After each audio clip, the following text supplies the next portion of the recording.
I'm Emily Granados here at Five Towns College tonight for the Meet the Candidates night. Tonight I'm joined with the president, David Cohen. I must ask, how does it feel to be hosting such a lovely event tonight? It's a thrill for the college to host the League of Women Voters and to have the candidates for the Suffolk County Legislature here on campus to meet with the students and to share their vision for our county. That's amazing. And speaking of students, a lot of students are involved and the different departments are working together. How does that make you feel? It's great. You know, Five Towns College prides itself on being collaborative, hands-on, technology-oriented, and to see the students from the various departments, mass comm, film, liberal arts, and the like come together it's amazing. That's who we are. Great community. Great community we are. Thanks for joining me, David Cohen. Make sure you catch us tonight. Tune into the stream. We will be streaming all night. Thank you.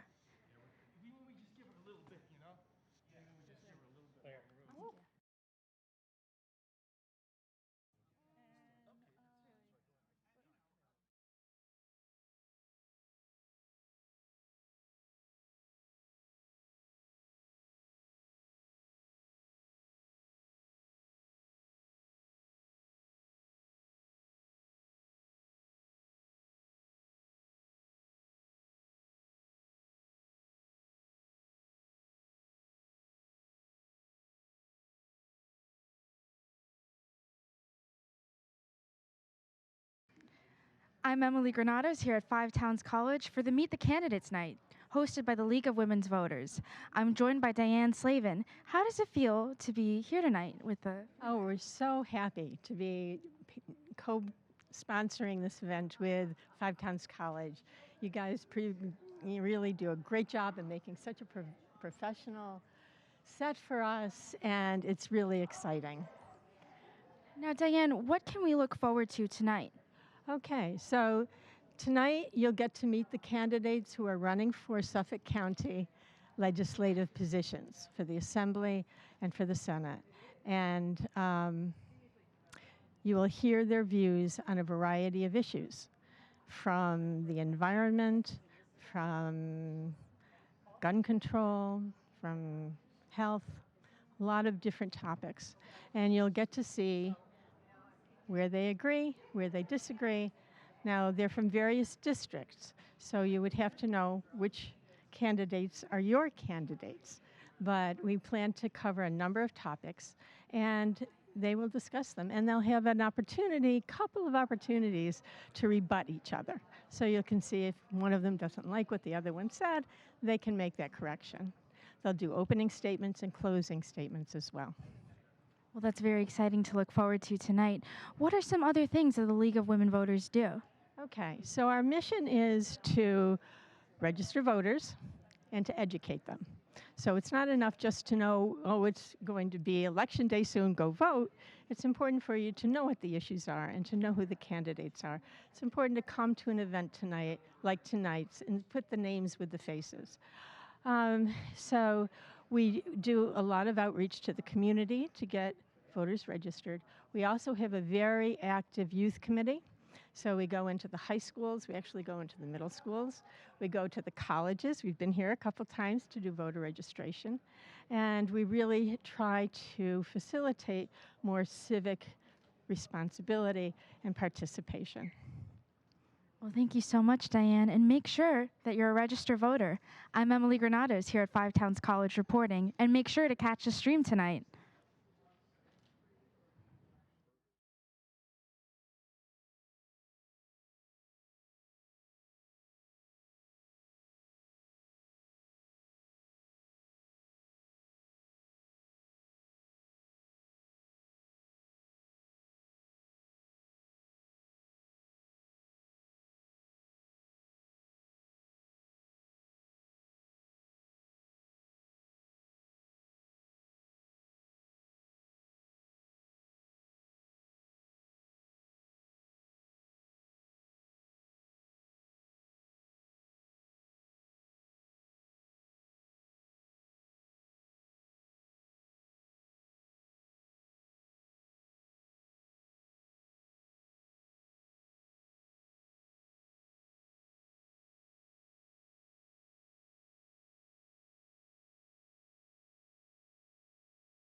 Is this, oh, yes.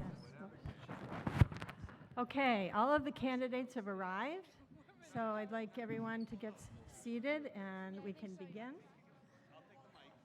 I think you might be able to put that back in the Okay, you know what? Appointment room. all right.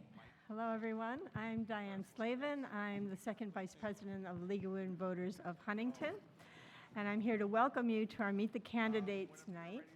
You're going to meet the candidates running for Suffolk County Legislature. We're so pleased to be co-sponsoring this event with Five Towns College. Special thanks to Tom Calandrillo and his staff and his students who have done such a wonderful job with the set and with the publicity and everything to bring this event to life. The League of Women Voter is a not-for-profit, nonpartisan political organization. This means that we study, adopt, and advocate for political positions, but we never, ever endorse a political candidate or a political party. Our moderator tonight is Lisa Scott, who's president of the League of Women Voters of Smithtown and the Suffolk County Interleague organization. I'm going to serve as the timer tonight. I hope you all have received a program and an index card on which to write questions for the candidates. Some of the students here at Five Towns and the League of Women Voters have prepared questions, but we will also take written questions from you.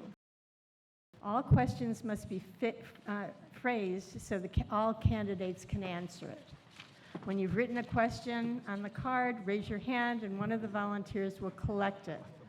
All questions are vetted to be sure they are not aimed at a particular candidate and that the content is diverse so that we can cover as many topics as possible. Also, please note our video recording policy by which all candidates have pledged to abide.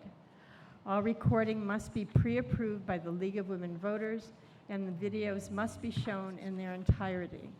This event is being live streamed and tape recorded, and the tape recording will be posted on the League of Women Voters YouTube channel. One last comment, early voting has been enacted in New York State. All registered voters will have the opportunity to vote at a number of designated sites around each county for a period of about 10 days before Election Day. This year it begins on Saturday, October 26th, so if you want to vote on Saturday, you can. And it continues through Sunday, November 3rd. Information about this and 2 other upcoming Meet the Candidates events are available at the League of Women Voters table outside the auditorium. So now, without further ado, I want to welcome Five Town President, Dr. David Cohen.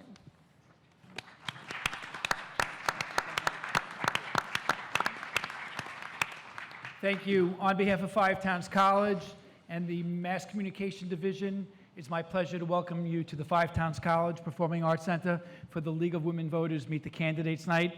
We're so thrilled to have our friends from the Suffolk County Legislature with us tonight. Thank you all for being here. It's now my pleasure to lead you all in the Pledge of Allegiance. I pledge allegiance to the flag of the United States of America and to the republic for which it stands, one nation, under God, indivisible, with liberty and justice for all. Thank you.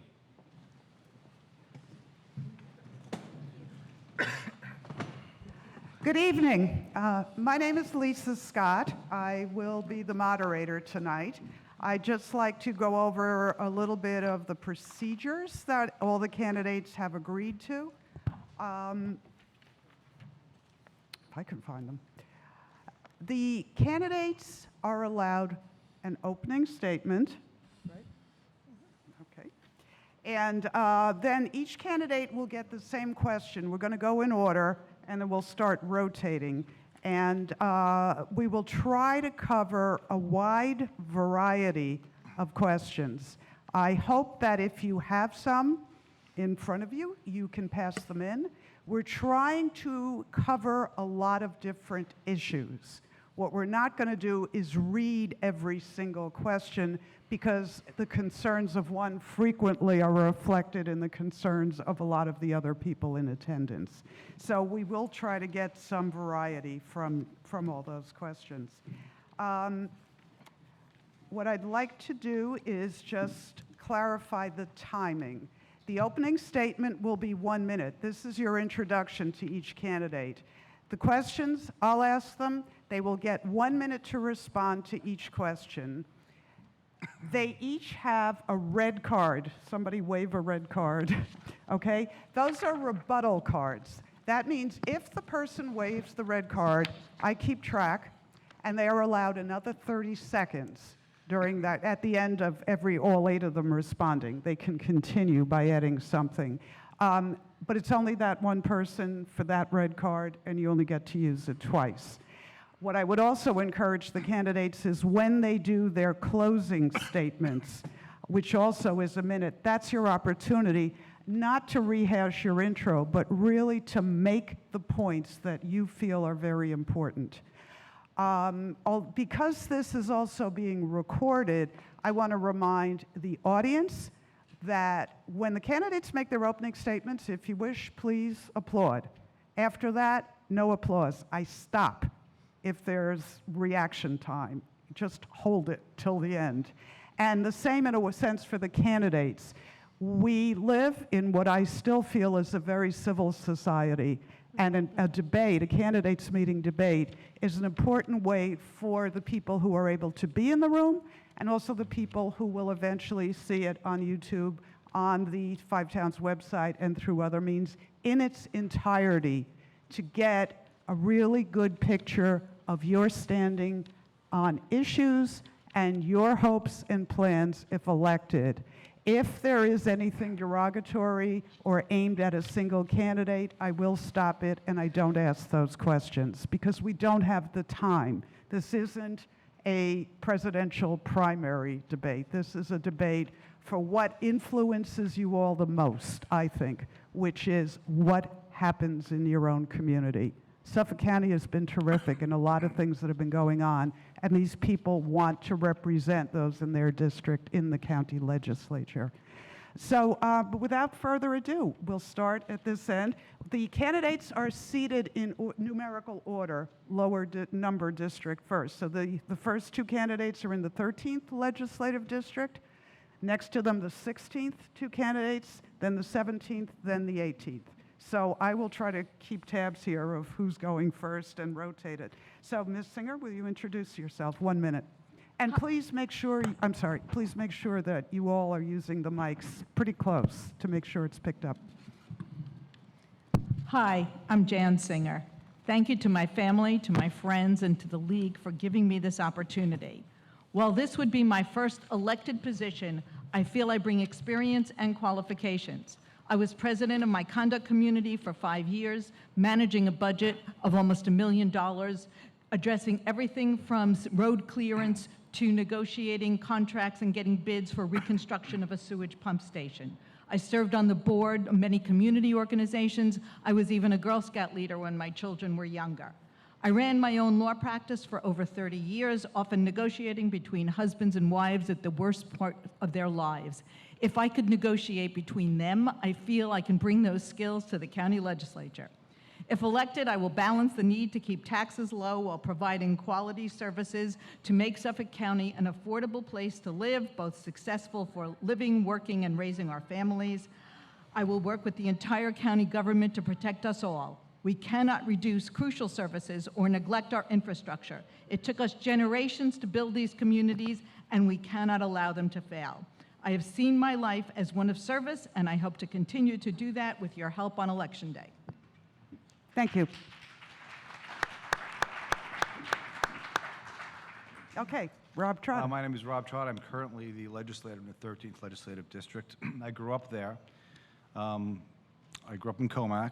I became a Suffolk County Police Detective, and for 25 years, I worked there. I was in the FBI Violent Crimes Task Force for 10 years. Part of that was in the ATF for 2 years, and then a year in the IRS. I consider this unfortunately, one of the most corrupt counties I've ever seen in my life and probably in the country. And I don't take this lightly, because our district attorney was arrested. And in this United States of America, in the past 25 years, we had not arrested a sitting district attorney. The head of public corruption has been arrested. The chief of police went to federal prison. The head of the Conservative Party went to the federal prison. The IT director went to federal prison. During a time of great economic growth in this country, we have seen our bond rating drop 8 times under Democratic control. 8 times. It's getting worse and worse and harder to live here. So what I'm asking you to do is to think about what's going on and look at the Republicans on this ballot this time and make a choice of change, because right now we're headed nowhere. Thank you. Ms. Berland? Hi, good evening. My name is Susan Berland. I am the legislator for the 16th Legislative District. This is my first term. Prior to that, I served on the town board of Huntington for 16 years. I'm an attorney by trade. When I first got elected to the town board, I said I would stop practicing law and be the town's first full-time councilwoman, which promise I kept. And I continue to do the legislative job as a full-time job. I am on 8 committees at the legislature. I chair the Veterans Committee, and I'm the vice chair of Economic Development.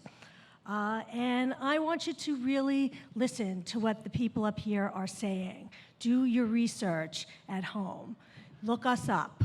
See what we stand for. See what we've done. See, what our opinions and our values are, and really make an educated choice, because I think local elected office and the legislature is just so important to everyone here in Suffolk County. And we need to have a legislature that works. And I've enjoyed my time on the legislature. I enjoy serving the people of the 16th District, and I hope to have your support to continue to do so. Thank you. Thank you. Mr. Gavia? Yes. Hi, good evening. My name is Hector Gavia, and I want to thank the League of Women Voters for having us all here today. Our county is facing a fiscal crisis, and that's according to the New York State Comptroller, Tony DONNELLY. He reported that about 2 weeks ago. And we have a budget of over $3 billion. And every year we have a structural deficit that's facing over $200 million. That means that we're spending more money than what we're taking in. But unfortunately, our friends in the legislature, instead of cutting spending, what they decide to do instead was create fees and hidden taxes. So an example of that is when you buy a home and you get a new mortgage, and you have to then record it with the county clerk's office. It used to be a flat fee of $65. Then it jumped up to $500. And let's say that you moved to Florida, and now you have to have a power of attorney, add another $300 to that. We have to stop the fees. We have to stop all of this taxing on the people, and we have to be more responsible in government. Thank you. Thank you. Okay. Mr. Donnelly? Hi, good evening, everybody. My name is Tom Donnelly. I'm the current legislator of the 17th Legislative District, which comprises parts of the town of Babylon as well as parts of the town of Huntington.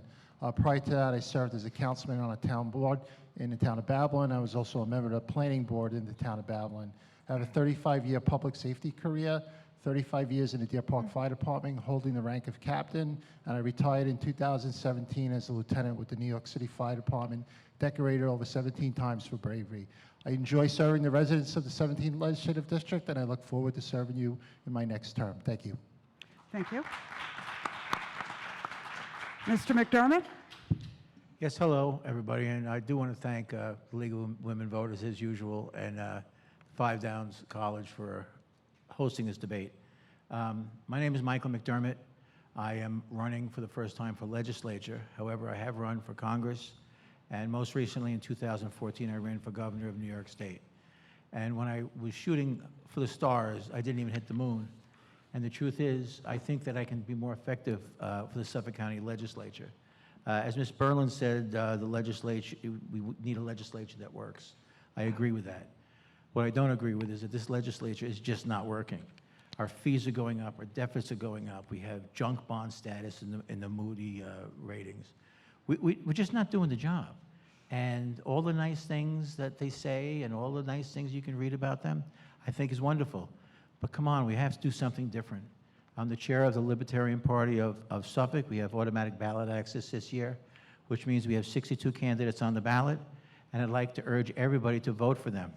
And we chose people of integrity. And if you vote for somebody, I'd like it to be a Libertarian, even if they're a Republican or a Democrat, because we weren't picky on that. We were picky on integrity. Thank you. Thank you. Dr. Spencer? Good evening. And thanks to the League of Women Voters and 5 Town Colleges for sponsoring this event. And my name is Dr. William Spencer. I had the privilege of being the first physician to serve in the Suffolk County Legislature. And I've appreciated the opportunity to fight for our families and especially our children. Some of the things I've been able to do with you is to raise the smoking age here first to 21. That saves lives, and now the state has followed. We've also protected our youth from energy drinks and the marketing, which gives them false sense of security and threatens their lives. We've touched hundreds of youth through our mentoring programs. And we've also helped to keep our community safe by working with our law enforcement partners and our community members by providing Narcan. I feel it's important that we continue to move forward and focus on our strengths, and I have a record of accomplishment that I would like to continue to serve. Thank you very much. Thank you. Mr. Chelios? Thank you, Lisa, and thank you to 5 Towns and League of Women Voters for having us all out on this horrible night. So my name is Garrett Chelios. I was born in Huntington Hospital. I've lived in Huntington Station, Huntington, Lloyd Harbor. Haven't gone very far. I live about a mile from Huntington Hospital now. I work in Town Hall. I've been in the banking sector, the staffing sector for the past 25 years. And I had the opportunity to work at Town Hall in the Planning and Environment Department and work with the cell towers. And I love working there, and I was given the opportunity to run. I ran it by my 3 kids, and the main reason why I want to run and make a difference is because I'm terrified that my 3 kids are not going to be able to stay here, given the current fiscal irresponsibility with the current administration.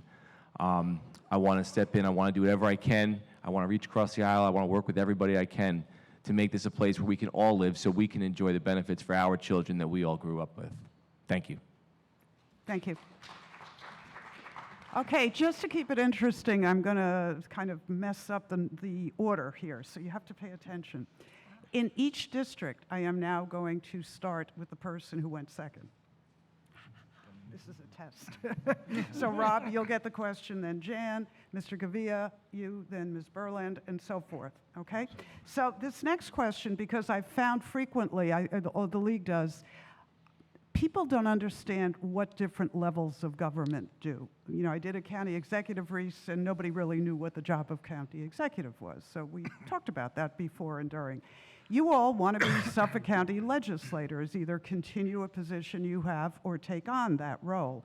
So the question is, why does Suffolk County legislator matter? Why does the legislature matter? What does it do for the community? And what do you think it should do? And Rob, you're first. Sometimes I lie in bed at night thinking about that. And quite honestly, there are times I think that we might be better off without it.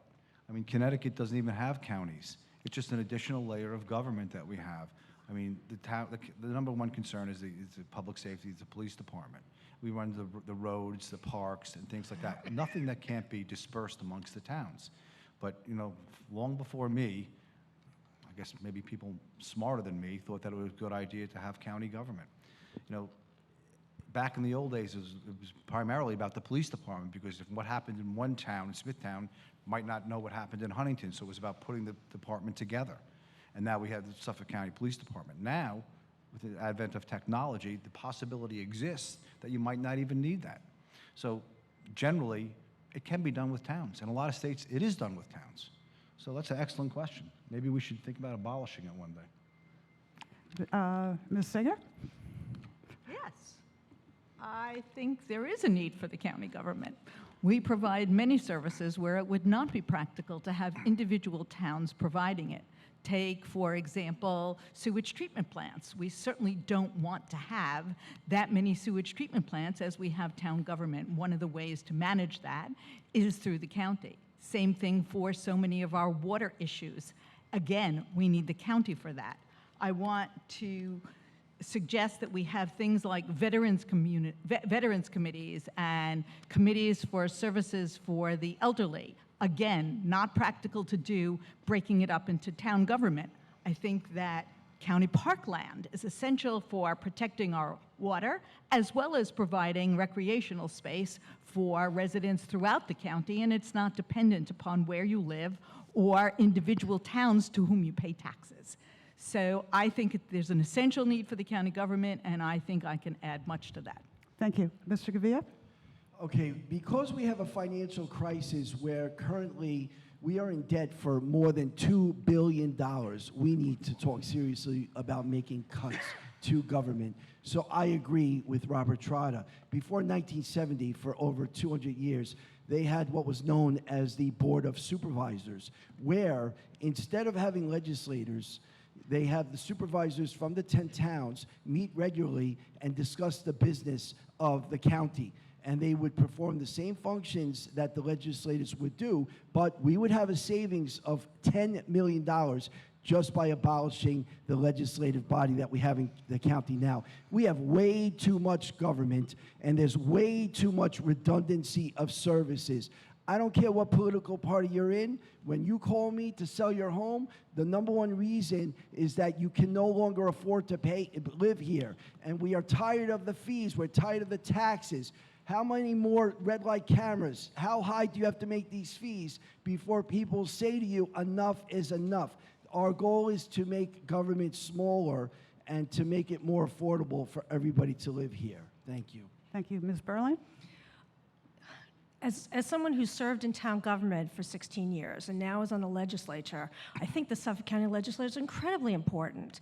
And you know, it's our job and responsibility to represent the people of the county, to provide public safety for them, to make sure the parks are good, to make sure there's veteran services, to make sure there's economic development and job opportunities for people in the county, that the county roads are managed. There are so many larger issues. I mean, I passed a piece of legislation to protect young people when they go to amusement parks and water parks, that if there's anything that happens when they're there, that the owners of the park or the water park have to call the police, because there were girls who were assaulted and there were men who were walked out of the park without anything happening to them. And we were trying to figure out, how do you do that? How do you legislate good behavior? But when you have a county government that the county inspects these facilities, so you have an umbrella over that so that you can regulate what happens and affect people's lives. You know, if you don't want a county government, I don't understand why you run to be on a county government. Okay. Folks, no emotion, stone face. You got to listen to everybody. Okay. Next is Mr. McDermott. Why does the Suffolk County legislature matter? Listen, whoop, I need the microphone. We have so many levels of government, and all it does is cost the taxpayers more and more money. And as Hector said, there's a redundancy of services that's beyond belief. And to make up for it, rather than raise your taxes, they say, oh, we're keeping taxes down, but then they have $20 to $40 million in red light camera tickets, which are only located in the poorer areas. And it's alarm fees, plastic bags. We need to have less government. We don't need more government. There was a Huntington Town Board of Supervisors, and that worked fine. They're busy doing their own job, but so is everybody else. And the fact is, we need to make government smaller, more affordable, or none of us are going to be here. Our children are leaving. My one daughter lives in Fort Lauderdale. My other one wanted to move to Montreal. I kept her here.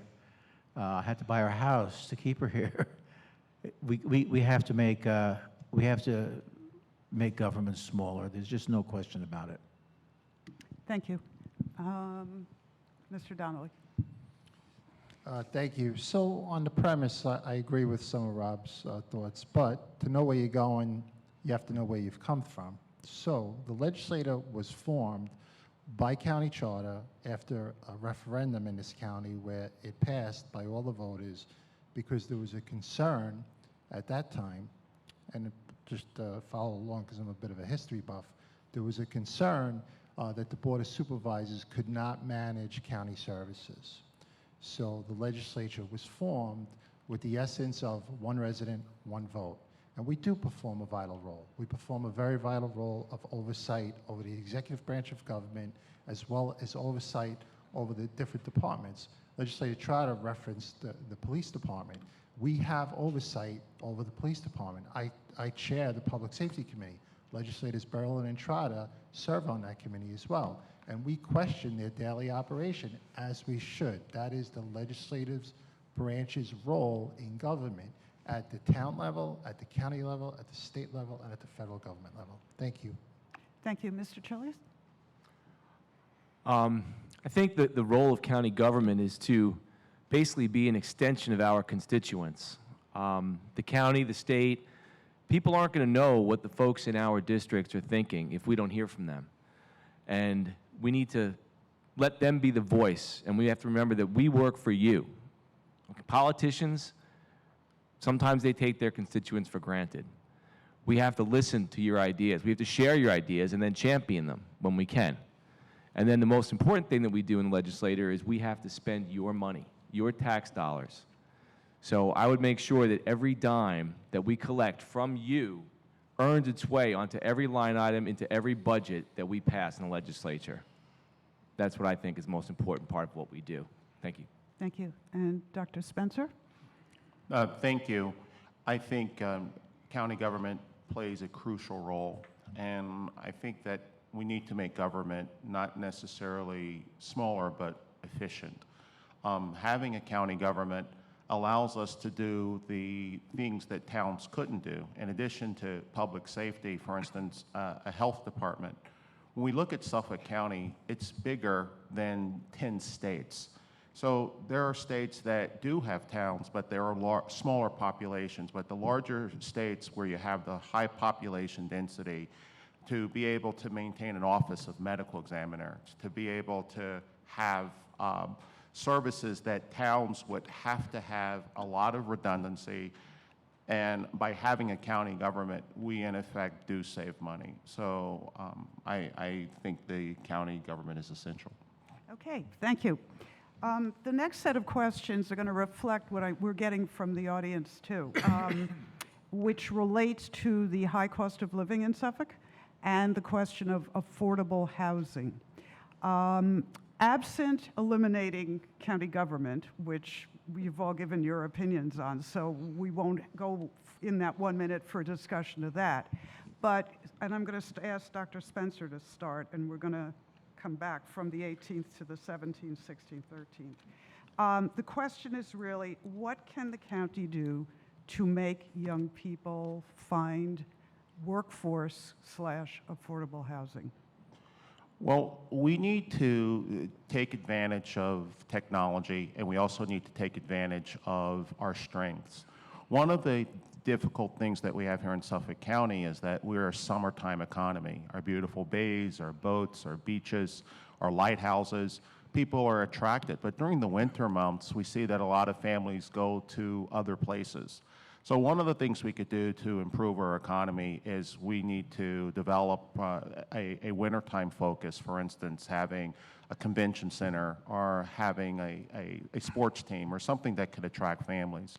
We also need to take advantage of our academic centers to be able to provide the technological experience to be able to work for your Microsofts and your Oracles, and be able to give our young people the high-paying jobs that they need in order to be able to come back here to Suffolk. So we have to be creative. We have to work and develop our business districts responsibly, and we have to have a housing system that gives our young people a place to affordably be able to live. Thank you. Mr. Chilius, same question. Well, I think the most important thing is affordable housing is only affordable if you have young people with jobs where they can actually pay for those houses. We were the county and the island that came to the rescue in World War II. Fairchild Republic built planes for us. We built the lunar lander right here in Bethpage. We've always been at the forefront of technology, and we've always provided great paying jobs, which created the first essentially middle class in this country. The problem is we've lost our focus a little bit, and a lot of the jobs seem a bit stale to young people. We need to attract companies in here that young people are excited to work for, where they can make the kind of living where they can afford to live here, so they can experience the type of life that we all experienced. It starts with great jobs and great employment, and then the housing will follow from there. Okay, Mr. Donnelly, your question? So it's two parts, jobs, jobs, jobs, which has already been referenced. We need to do a better job at generating manufacturing jobs and technology jobs. In fairness, you know, the current administration is working hard, I think, to try and get some of those companies to come in. Workforce housing shouldn't be like a negative word. It shouldn't be a bad word, but it's got to be geographically located that it's going to be effective. And if you look at areas like Patchogue and Farmingdale Village, when it's centered around mass transit, it does have a level of success. So I would continue to encourage that and continue to encourage our IDA folks as well as our economic development folks to try and bring the manufacturing jobs in. And then the last piece is I serve on the college committee as well, and we need to continue to train young men and women who want to go into the trade industry, who want to be plumbers, who want to be electricians, who want to use their hands as a craft. And continue that training. So Suffolk community is really doing a terrific job at that, so that we continue to have those middle-class jobs that have been referenced that are so important, you know, to maintain the quality of life here on Long Island, both in Nassau and Suffolk. Thank you. Thank you. Mr. McDermott, same question? Yes, the high cost of living is certainly one big aspect. But I manage two properties on the island, one in Riverhead and one in Hempstead, and they are affordable living. All right, which is kind of a nasty term in these days. And most of the people are on Section 8, in Riverhead especially. And what that means is their rent is directly related to their income. So what happens is they don't work, and they get sometimes zero rent. They have a 2 or 3 bedroom apartment for zero rent, and that's being subsidized by the taxpayer. Now, if they get a job, like I said, the rent goes up.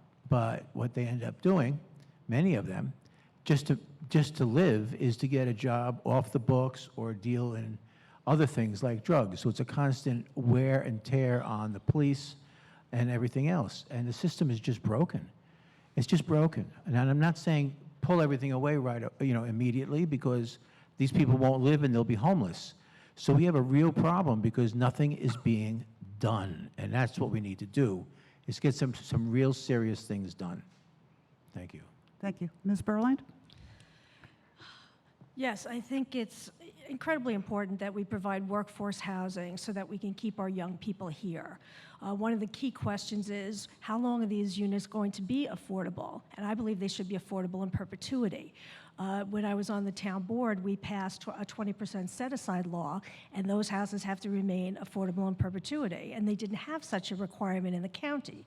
So I drafted a piece of legislation to require that the county's portion of affordable housing, a percentage of those, will remain affordable in perpetuity. Because once you have a job and you have a place to live, you don't want it to revert back to market rate housing, because then the next generation of young people don't have an opportunity. And what's very sad is to hear that workforce housing has to always be equated with Section 8 housing. It's two very different groups of people.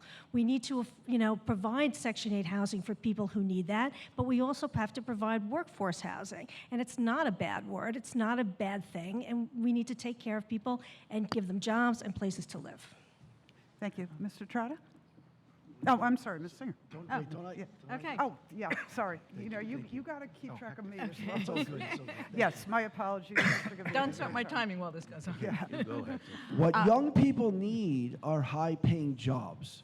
The reason why my father, and some of you have grandparents, why they moved out to Suffolk County, because my father was offered as a young engineer to work for an engineering firm in Suffolk County, so he moved the family there for high-paying jobs. Now, slowly but surely, a lot of these high-paying jobs have left Long Island.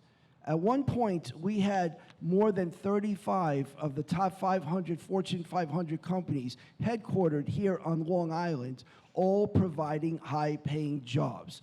So you could talk about all the affordable housing that you want, okay?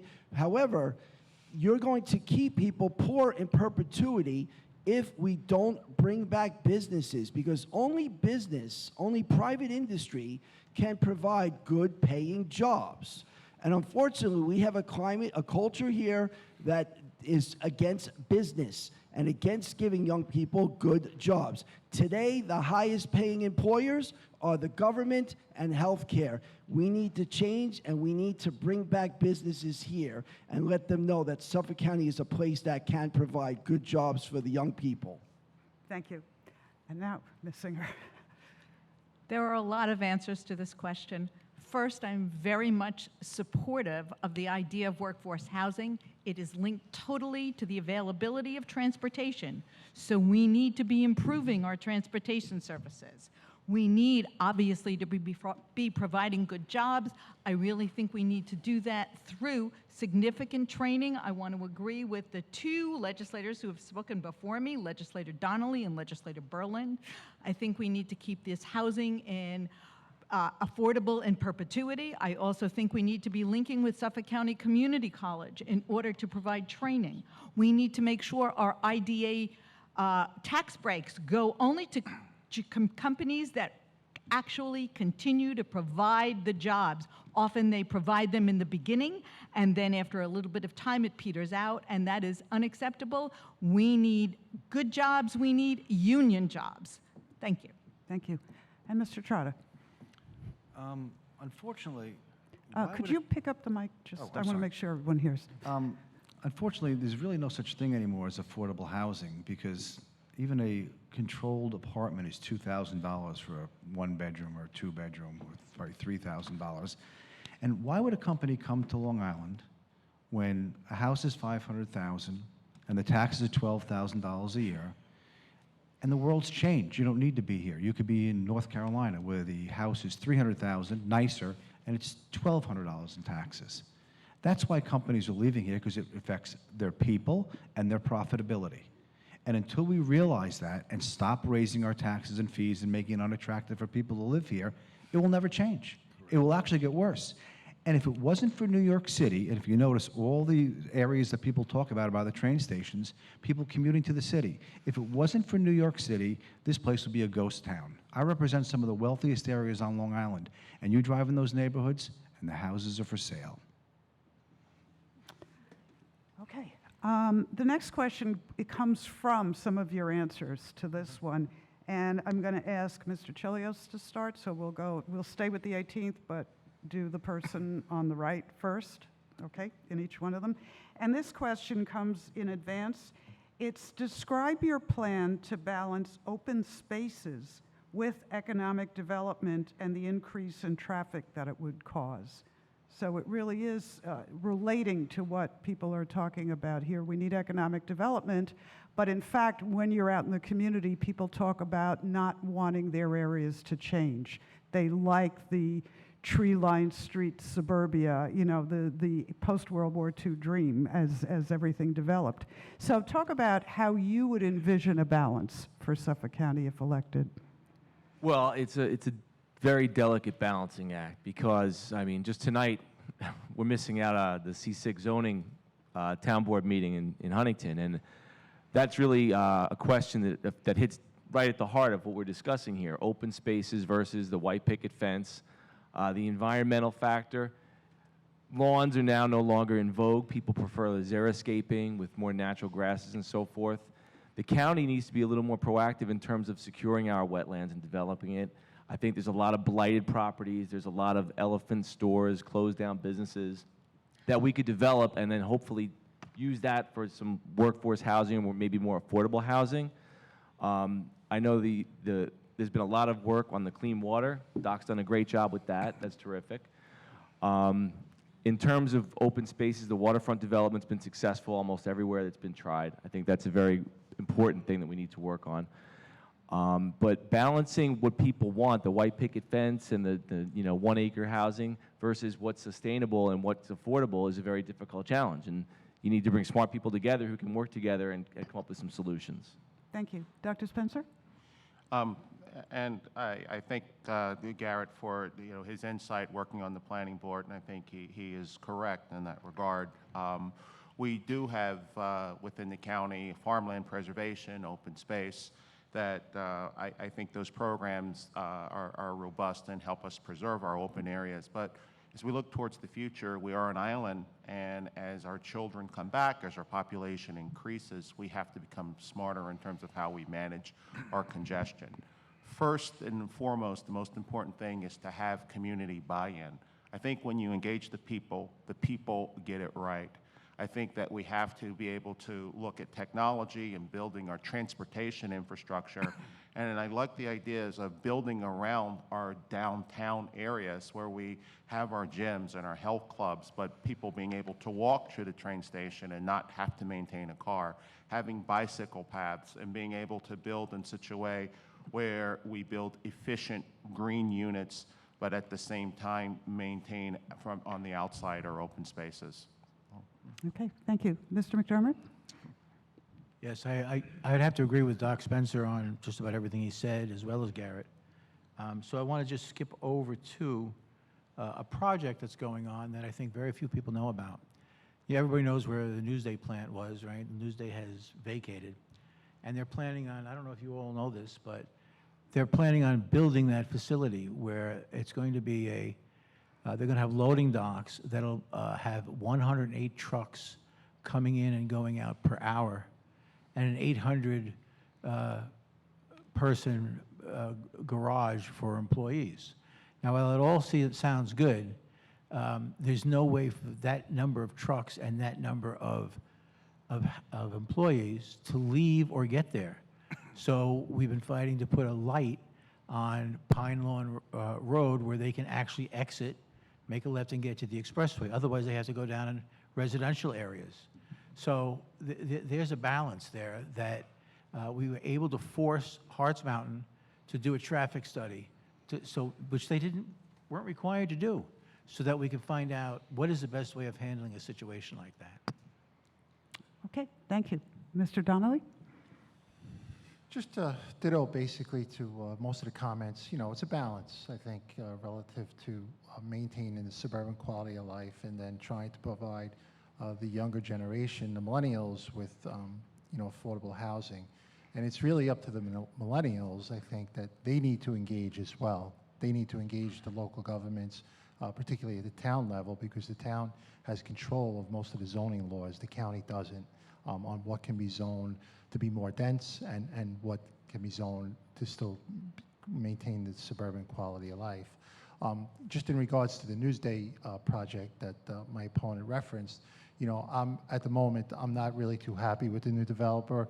He's using New Jersey labor, and those that know me know that I fight very hard for the local trade unions here on Long Island. And I'm going to basically be opposing that development until the developer is willing to use our local folks for these jobs. Outsourcing jobs is probably the #1 challenge that we have, and we have a new developer doing it right here in our own backyard. So I intend to take up that fight. Thank you.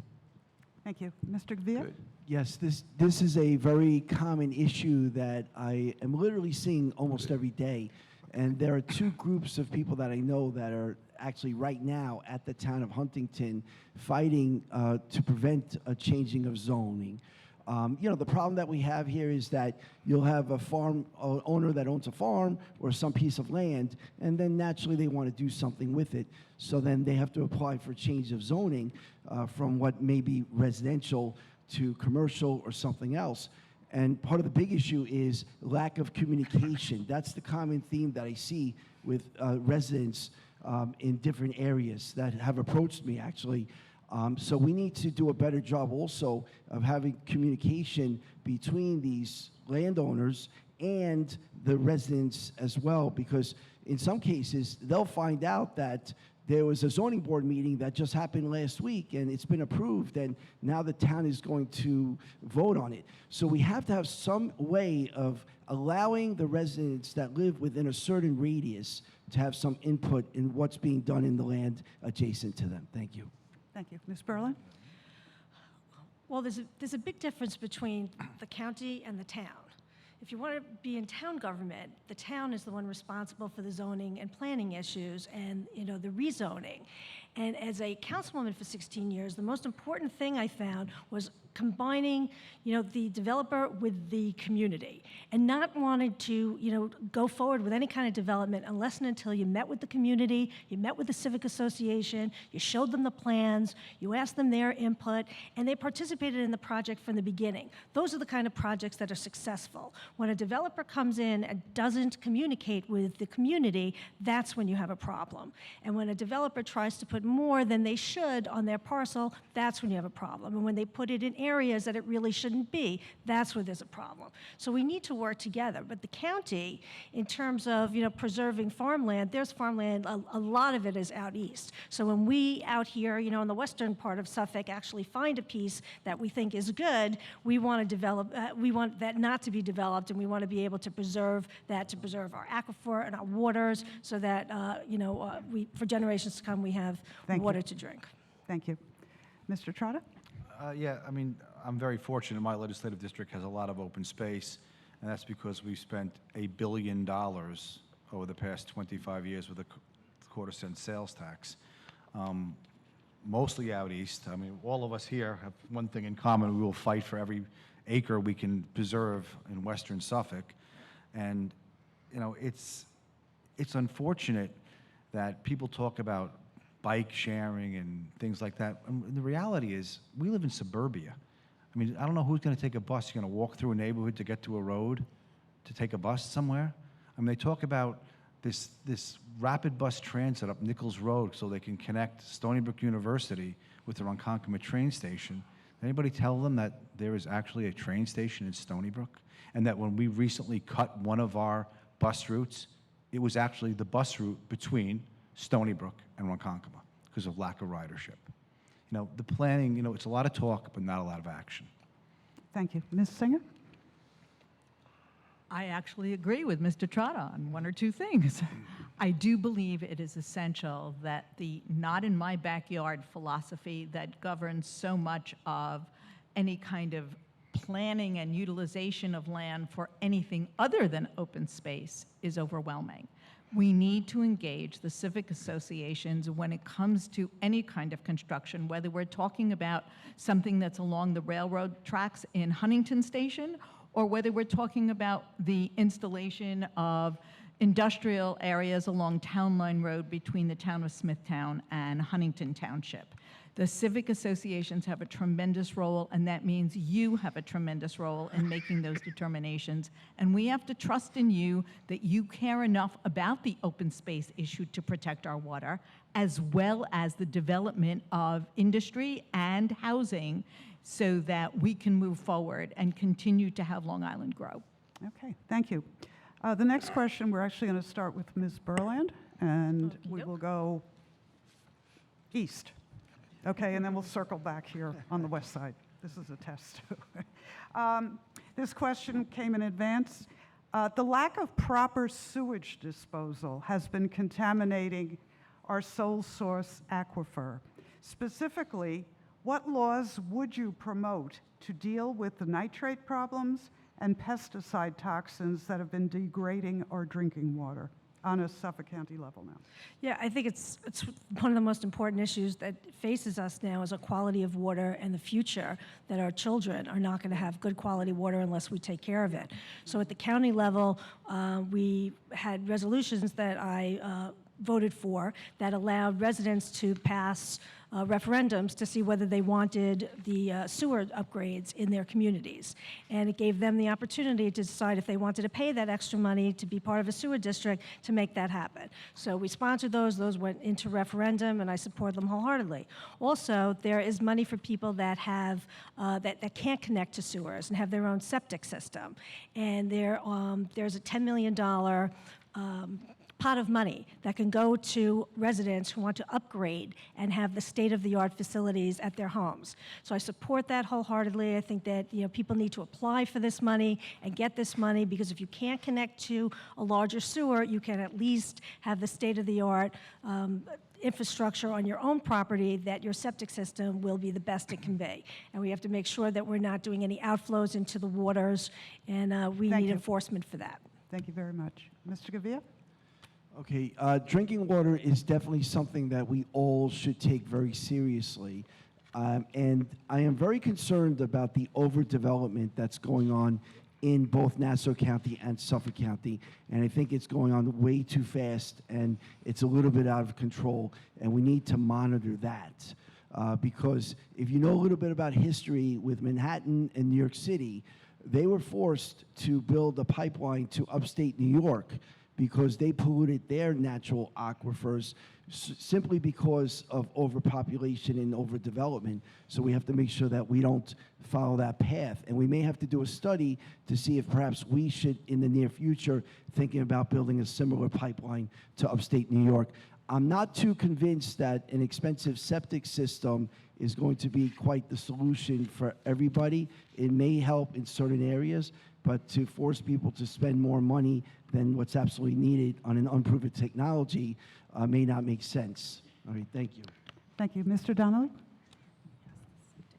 Again, just kind of ditto to everything that Legislator Berlin said. I just would continue to add that the Southwest Sewer District has to be a priority and continue to expand that. So we're working right now on several areas, particularly on the Babylon and in South Huntington area, to get the sewers into those areas. In regards to the upgraded septic systems, it's a good plan. It's through federal grant money. My concern is that I don't know that there's enough outreach that they're doing. And in the way I conduct myself at the Horseshoe, I worked with Legislator TROTTA to force the administration to make sure that they're doing enough outreach and that they're getting out to these areas to let the residents know that this program is available. But water quality is really a bipartisan issue, so I think everybody wants to solve it. I think it's just a matter of how we get there. Thank you. Okay. Mr. McDermott? Yeah, I have to agree with what most everyone said. However, I don't think upstate New York is going to really like us sending our sewage up to them. I mean, now we're shipping things up to their backyard. Remember the Islip Barge and the Southwest Sewer District, as you said, and the corruption and the problems associated with it. We have to plan better on every aspect of government, and the sewage disposal is a major problem. I think the solution of making sure that nobody can live on Long Island anymore is one issue that could possibly solve that problem, but it's not one that I prefer. We really have to send to it. I read a study about 15 years ago about something called glass fault, where they would take sewage, but not sewage, but garbage. Instead of these big giant mounds, they would burn it into a self-contained thing and turn it into asphalt that didn't leach down into the aquifer. That's a solution from 15 years ago that might just be worth looking at again if anybody's heard of it. Thank you. Okay. Thank you. Dr. Spencer?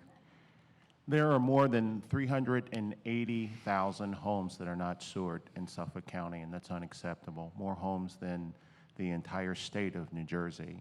It is absolutely science that it is true. And what we've seen the nitrogen levels go up, and we have to have a plan. We can't stick our head in the sands. And the Reclaim Our Water initiative, where we provide grants, where we slowly take advantage of technology. It's not going to be practical that we're going to go back and sewer all of these homes, but now we have the technology and home wastewater treatment systems that can do it.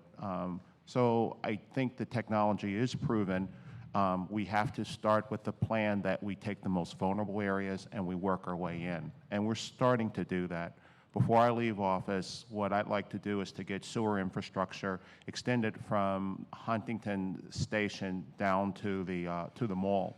And by doing that, we're going to be able to bring in businesses that can't be there because we don't have the clean water flow to be able to do these things. So I sit on the Board of Health. This is real, and we have to take it seriously. Thank you. Mr. Chelios? Yeah, I mean, I echo the sentiments of a lot of folks up here today. I'm a boater, and I can tell you firsthand, when we get a heavy rain, not only are half the beaches on the North Shore closed because of nitrogen runoff and all the other contaminants, in addition to whatever state funding and federal funding we can get for upgrading and more efficient cesspools, as well as the sewers, whatever we can do within budget and not, bankrupt the county, we have to do that. But I think it also, a lot of it has to fall on educating the homeowners that day-to-day activities can really have an impact on the water that we're eventually going to be drinking. Nitrogen runoff from fertilizers is a big deal. Inefficient water treatment plants is a big deal. Those are the easy things. That's the low-hanging fruit that we need to explore first. But it has to be taken seriously because we only have one little island and we're all getting our water from the same place. So any efforts we can do to make it better, obviously I'd support. Okay, thank you. Ms. Singer. Those 380,000 homes that Dr. Spencer referred to represent 75% of Long Island with no sewers. We have all of our wastewater going down to our aquifer. We have the nitrogen that we put on our soil, which is not often going down into our aquifer. It's washing off into our rivers, our streams, our ponds, and our coastlines. It is destroying the oyster beds that help filter the water at our coastlines. We need to be containing the nitrogen use, and the only way to do that is with sewers, especially in commercial areas and in residential areas. The alternative on-site wastewater treatment solution that has been proposed for the Reclaim Our Water initiative. We've kicked this can down the road too long. We cannot afford not to tackle this problem now. Okay, Mr. Trotta.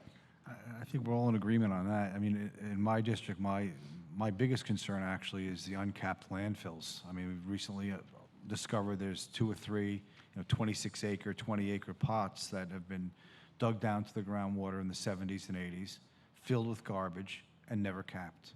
So that's something I'm working on right now, and it's really only because only became a county issue because they never paid the taxes, and now we don't even own it, but it's in something called the land bank, which is, in my opinion, a little bit incompetent. But I think we all agree. Unfortunately, I've seen some of these results of these initiative systems you put in your own property, and they're not very good because if you use bleach in it to bleach your sink, it will kill the bacteria. The maintenance is much more than they thought it would be. And actually, I had one where a little girl was walking across the cover, a 2-year-old, and fell in. And luckily, her 4-year-old brother was there and pulled her out by the arm, otherwise she would have been killed. So there's a lot of factors involved in this. And, I think lawn fertilizer is also a huge one we should be looking at. Okay, thank you. I want to pursue the environmental question a little further. Mr. Gavia, this one would start with you, okay? Whether it's climate change, there are a ton of factors, but storms are affecting Long Island, Suffolk County, a great deal more. Last week, I tried to go out to eat in in Bayshore, and I was called by the restaurant because there were 3 feet of water in their parking lot, which reminded me of the Bavarian Inn in Lake Ronkonkoma about 15 years ago. But the point is that things can't stay the same way. What would you suggest in terms of either or remediation, your attitude towards development along the coastlines, existing development, commercial and residential, and prospective, and emergency preparedness in terms of the role of the county? Okay, well, I oppose vehemently overdevelopment, and I do believe that it's affecting our environment. We just had a discussion about the septic systems and the drinking water, and what I want to be very clear about is when I had that discussion, I wasn't talking about connecting sewers to upstate New York. What I was talking about is that if we continue to do this mass overdevelopment with TODs and buildings, like if they're successful in creating the Heartland, which is going to have eventually 9,000 apartments in a small space there, where are we going to get our water from? So we have a big responsibility to do more studies and find out the environmental impacts of any type of development that we're doing. And I don't think we're doing enough because the problem is you have somebody like Walkoff, who I met personally, who gave me some piece of paper saying that, oh, the drinking water will be fine. But he, paid for that study. Thank you. Ms. Berlin? Yeah, I think you're asking about what do we do to shore up our coastlines when you have storms. And we have this debate at the legislature a lot because there, on the East End, there are, restaurants that are right on the water and they get washed out and then they get built up again. And people have homes right there and they want to keep their homes on the water and want to have these, waterfront properties. But there comes a point where, based on climate change, our climate's changing here on Long Island, and our storms are ravaging our coastline. So we have to make intelligent decisions on where we're building and where we don't build. And maybe, we build further in, and maybe we try to shore up our, our coastlines better than we're doing, or, they're not going to be existing. We're an island. We're surrounded by water, and the water is coming up faster and faster because of climate change. So we really need to make really smart development decisions, whether we continue to develop on these waterfront properties, or not. Okay, thank you. Mr. McDermott. Well, we're still rebuilding after Hurricane Sandy. Excuse me. I see a 0. Am I done already? No? Okay, thank you. No. Nope, you get your minute. On the shoreline, we have a particularly difficult problem, as Mrs. Berlin said. I mean, we are surrounded by water. When the water raises 3, or even less, but 3 or 5 feet, where's that water going to go? It's going to go inland. And there's just I don't know how you would stop that amount of water coming in. I've seen people displaced, people that came back to their house and their dog survived because it was on top of a trunk floating in the attic. And I think that the biggest problem we have going here is a lot of the planning that goes into it. Do you know in Hurricane Sandy, we had the Hurricane Sandy Relief Fund? And do you know that the only way Congress approved that was if $5 million of that money went to a fishery in Alaska, because they wanted to get the vote from the Alaskan congressman. And that's part of the problem with government. It's always a give and take, and it's not usually for the benefit of the people. It's a benefit for some people. But we have so much to do, and I don't know what to do about, building up that kind of like walls around the island. I mean, it's just too overwhelming. We have to really plan. Thank you. Thank you. Mr. Donnelly? Coastal resiliency is probably the greatest threat that Long Island faces today, and the federal government, particularly FEMA and the Army Corps of Engineers, really need to step up. So many of the coastlines are controlled at the town government level, and the towns apply for grants that have to come through the county. They go directly through the County Emergency Management Office. So the cooperation between the towns and the counties, critical, but at the end of the day, the federal government has to take Long Island and put it at the top of the list.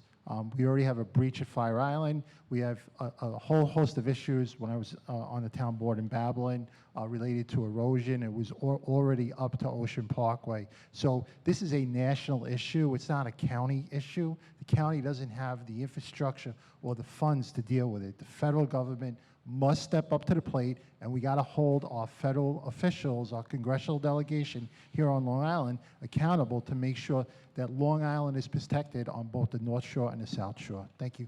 Thank you. Mr. Chelios? Well, I agree with Mr. Donnelly. We have to hold the feet to the fire of our federal representatives and have the government chip in where they can. But on the local level, I think it's our responsibility as a county to kind of put pressure on the towns and subsequently on the developers who are eager to build $5 million houses on the water with beautiful docks and build restaurants that stick out over the coastline. And then those are the owners of the homes who come running to us when they get washed away in the ocean. The coastline is a blessing and a curse. We're lucky to have it because it draws people to it. It's unfortunate to have it because it draws people to it.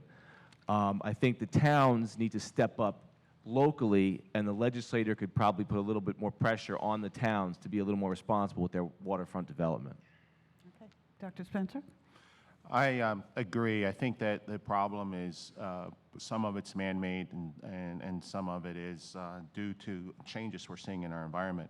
That is one area where I do agree with some of our opponents that overdevelopment is key. If you look at satellite images of are just airplane images of our coastline. You can see that the green areas along the coastline have decreased almost 90% over the last 50 years. And it's the greenery that actually holds the coastline intact. We can dump as much sand as we want, but if there's nothing holding it together, we're in trouble. Our sea levels have risen, our temperatures have gone up, and we are now seeing 100-year storms every year. So we do have to make sure that we control greenhouse gases. We have to be aware of the impact of climate change, but locally, we do have to limit the development of our coastlines. Thank you. Mr. Trotta, your turn. I'm going to read some numbers. Jerry Wolkoff, 118,000. RX Development, 113,000. Lero Engineering, 99,000.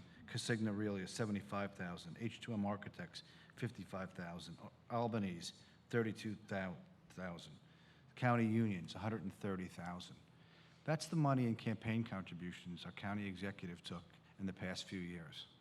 That's the real issue here. Everything we talk about has to do with the inflated amount of money it costs to run for office. And who are they beholden to? Are they beholden to the people of Suffolk County, or are they beholden to these people who fill their war checks with cash? That's the issue here. We shouldn't be talking about anything else except campaign finance reform, because everything goes from there. When you're flat busted broke and sign a 28% pay increase, 3 times the cost of living with your employees for 8 years, there's something wrong with the system. And we can talk till we're blue in the face about sector systems or cesspools, but until we conquer this, they'll never be solved. Thank you. Ms. Singer. I disagree. I think this question and the last question that we had addressed about water are tied together, and that if we don't protect our water, our investment in our homes will not be worth anything, because the minute you're trying to sell a house on Suffolk County that doesn't have quality water, the value that anybody will pay to move here will be non-existent. With regard to the coastline, I'm not sure how much is publicly aware. The Army Corps of Engineers is trying to protect New York City. And in their protection of New York City, they have proposed floodgates, for lack of a better term, which would divert the water away from the city so that it will not be flooded away as it was during Superstorm Sandy. What we need to understand is that if you push water off from one direction, it doesn't have a place to go unless it backs up in another. And on the North Shore and on the South Shore, we run the risk that the federal government plan could end up hurting Long Island. We do need to hold our county, our state officials, and our federal officials to account, but mostly the federal officials. We can't afford it. 30 seconds, Mr. Trotta. Yeah, just to make it clear, we had $200 million in a sewer stabilization fund that was used, that could have expanded sewer systems, subsidized these innovative systems. But guess what? We got ourselves involved in contracts we can't afford to pay and drained that fund. But don't worry, we're paying it back 5% a year till 2029, when a balloon payment of $105 million is due. And guess where Steve Ballone will be? In Florida. It's incompetent what we've done to the citizens of this county. Okay, we also have a red card from Mr. Donnelly, 30 seconds. Yeah, my good friend, Legislator Trotta. Just for full transparency, particularly as it relates to the Heartland project, both myself and Legislator Berlin, we both sit on the Public Works Committee, and we both vehemently opposed his request to hook up to the Southwest Sewer District, because both of us felt that the areas that we represent, particularly in the Huntington and Babylon area, need to be sewered before he even comes close to tapping into that. So besides being opposed to the project, we both voted against his sewer hookup. Thank you. Okay, and Mr. McDermott, red card. Yes, the one thing that Rob Trotta said that you all have to listen to with these campaign contributions, they're going to one side of the legislature, and they're causing problems for those individual people. I mean, not the legislators that are getting the money, but the different unions and the PBA and that sort of thing. This has got to stop. I mean, we must stop these campaign contributions. It's so much money, and I'm running as a libertarian. You know how much money I've raised? None. because I don't take money from corporations. And we're just not going to let that Thank you. happen. Thank you. Anybody else want to comment? Use your red card? No? Okay. But we did get a bunch of questions about campaign finance reform. Coincidentally, they're all worded the same way, a mystery, but okay. What are your thoughts on the county's campaign finance reform? And I would suggest that each one of you answer that question in terms of, and you only get a minute, I realize, the problem, but your solutions to it too, okay? Because that, in the name of the game is, if you're elected, you have to come up with laws and develop a consensus of your fellow lawmakers to actually enact the legislation. So this one, we'll start with Mr. Donnelly, and we will head east from there. So if I think the question is about public financing, right? Yeah. If I understand you. Yeah. So we're having a public hearing in November. I don't have an opinion on it just yet, just because I want to listen to all the facts.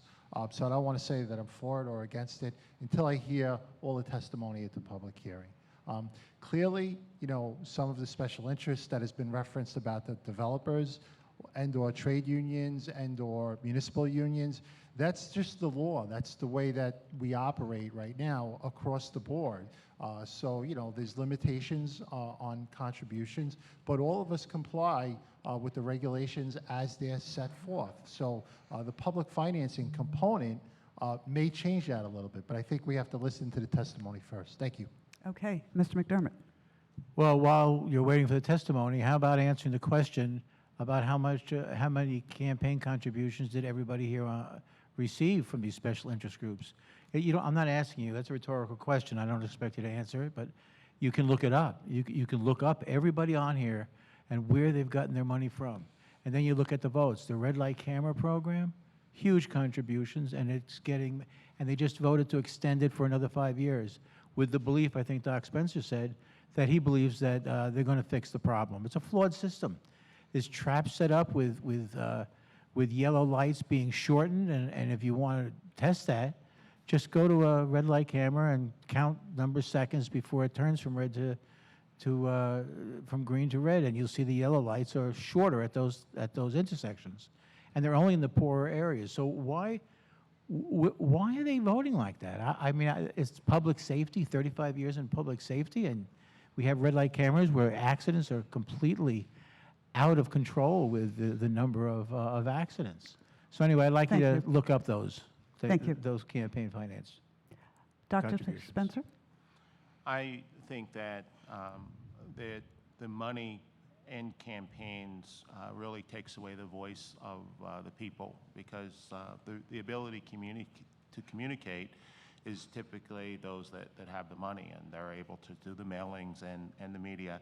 I think it makes it very hard for us to hear other voices, and I think that one solution would be to have a public-funded elections, but then in an area that's heavily taxed as it is, I think the debate is how do we get there, because I think that no one wants additional taxes on their bill, but I would abolish all campaigns as far as being private funds, and I would say that everyone has to be on equal footing, and then it's really your positions and your voice that would be important to be able to get your message out.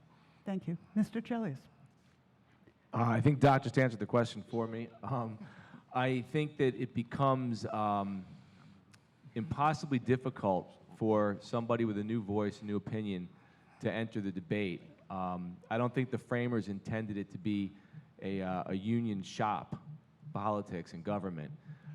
It's supposed to be based on ideas, and people with new opinions and new thought and new perspectives should be able to come in on an equal playing field, on level ground, and debate ideas. And it doesn't become a contest of who can raise the most money because they vote for one union or they support one law enforcement agency. It should be about ideas, as Doc said, and whatever we can do to make it more of a level playing field and not so difficult on newcomers, I would support. Okay. Ms. Singer? Oh, sure. Yeah. I have mixed feelings I am very much in favor of the idea of public financing for campaigns. I am very sympathetic to the fact that Suffolk County does not have enough money in order to do that. We have to be protecting our taxpayers at the same time that we're giving a level playing field. I am not an incumbent. I have not raised any massive amount of money from any union or corporation. I have an incumbent who appears with the Boy Scouts, with the Girl Scouts, with the soccer teams, and his name is in the newspaper all the time. I'm not objecting, that's part of the job. But the reality is, he gets the name recognition, and the only way I've gotten name recognition is by going door to door. So it is not a level playing field for the person who is not the incumbent. We need to find a fairer way. Thank you. Mr. Trotta. I was always adamantly against public campaign finance, but as I'm getting more into it, I think there might be a rule. But I put a bill in, there might be room for it. I put a bill in that says, if my brother-in-law got the contract to paint a bathroom in the county building, I would have to recuse myself from it. But I could take $1 million in campaign funding from a union, a public union, and I can go vote on their contract. How is that right? How is it that they can spend all this money to get me elected and I can vote on their contract? I put a bill in that said this: take all the money you want. You just can't vote on the contract. Never got out of committee. I limited it so you can't take the county executive more than us. We're limited. You can't take more than $3,000. But guess what? You can give $46,000. As a matter of fact, Steve Malone, if you want to play 9 holes of golf with him on a closed golf course, it's $46,000. Do you think you're going to owe someone favors for that? Of course. Of course you owe people favors. It's just nature. You should not be able to vote on contracts when you're taking money from the union, period. Thank you. Ms. Berlin? Yeah, I think we're here to talk about ourselves, not in our race, not the county executive's race. I can't kick $1 million from anyone. I've never gotten $1 million from anyone. We have campaign limits based on our districts of the maximum amount that someone can give. If someone's going to write a ticket for one event, I don't see how that translates into anything. What concerns me the most about this is that not all of us comply with the campaign rules that are now. I have meticulous filings. Go online, look at them. You'll see every single one, all my contributions, all my expenses, everything. I don't hide anything, and I don't take anything from developers when their projects are pending before me, because I don't think that that's right. Not everybody does that. My opponent has not filed an accurate filing in 2 years since his last thing. The last filing he made was a 32-day primary filing, which was filed 3 months ago. So I wonder where all of his money is, because he has mailings going out, he has signs everywhere, zip tied to poles and all over the place, and there's no trace for the money. Thank you. And in future also, please, as I said, well, he's attacking the county executive, so I thought that kind of like, open the gate on that. No, but build your case. Okay. Right, but yes, but I mean, in all due respect, I mean, my case is complying with the campaign finance rules that we already have, and that's not what's going on. And Mr. Gavia will get his minute now, please. Okay, thank you. Okay, so as long as the county is operating with a deficit budget and we have debt that's climbing over $2 billion and growing each year, we should never support public campaign financing for any candidates, because what the legislation that passed is that in the next election cycle, every candidate that will run for Suffolk County Legislature who qualifies will receive $50,000 to help pay for their campaign materials. So that's about $2 million. Now, where's that money coming from? We're getting new revenue from Jake's 58, from OTB. So money that's coming in from there should be used to pay the debt, to pay down the debt. I mean, I think it was around 2012 that we had to sell the Dennison building for $70 million. That was land that we own, and now we pay rent. So what's going on here? First, let's take care of our bills before we talk about any type of public financing. Thank you. And we are going to go back to the revenue versus expenses angle later in the debate. There's a couple more questions I want to cover now. The next one will start, Did I where are get to we? my red Oh, card? sorry, red card, 30 seconds. Okay, my yes. red card. I feel very strongly that Citizens United, which everybody may have heard of, was not a good decision. I do not believe corporations have the same rights as people. However, that is the law of the land. As long as Citizens United is the law of the land, then I don't see any reasonable way to limit the voice of union members to speak out on behalf of issues and legislators that they want to elect. Thank you. Okay. Any other red cards on that subject? Yeah. That's your second one then. That's your last one. You get to use it twice. My first one, isn't it? No. No. You did I- the question I have on I have a storms. novel idea that nobody's mentioned or probably even thought of. But you want to know how to pay for public financing? Have all of these people, these special interest groups, just donate to a campaign fund for Suffolk County so we can get a good and fair election without them benefiting from it. I think that would go over really well. Doesn't cost the taxpayers anything. And I think that we could raise some money to be able to be more fair. And they won't have that special interest unless they do under-the-table money, which I wouldn't be surprised if they tried. But I think that's one reason one way to be able to pay for this. Okay. Thank you. And Mr. McDermott, you actually are the first to get the next question. Mr. McDermott, Yes. this next question starts with you. I'm listening. Yeah. I'm one of those few males that can multitask. You get a lot of airtime. This question was actually raised by several people in different ways, so I'll just read this particular iteration. List 2 actions you would take, if elected, to tackle the opioid crisis. Explain how they help and how much you expect them to impact the problem. Well, that's hard to answer in 1 minute because the opioid crisis is huge, huge. My daughter's boyfriend 2 years ago was found on the kitchen floor dead from a heroin overdose, which was also based on opioids. And so it's very near and dear to me that we do something about this. The Suboxone that the police use, one police officer said to me, what's the point? We're just going to do it again. That's not the solution. The solution is going to have to be to limit the doctors that are prescribing these and to be fully apprised of what they are. And I can tell you that I have a friend who is in a lot of pain from her back from a previous injury, and she's resisted opioids or painkillers that would do it. And I'm telling you, it's excruciating. So it's not just kids or anybody else. It could be anybody. And I think that the legalization and certainly the medical marijuana is a big possibility. The dispensaries are filled with older people that are in pain. Thank you. Mr. Donnelly. So I tackled this issue as the town of Babylon lead on kind of trying to challenge and combat the opioid crisis at the town level. So there's 3 parts to the opioid crisis. It's prevention, enforcement, and treatment. And we have to try and tackle all 3. And you do that, programs in schools, getting to the young people before they get to the bad product. We do that with enforcement, stopping the flow with our law enforcement folks. And then lastly, treating those that are addicted to this. It's the #1 public health crisis in this nation right now.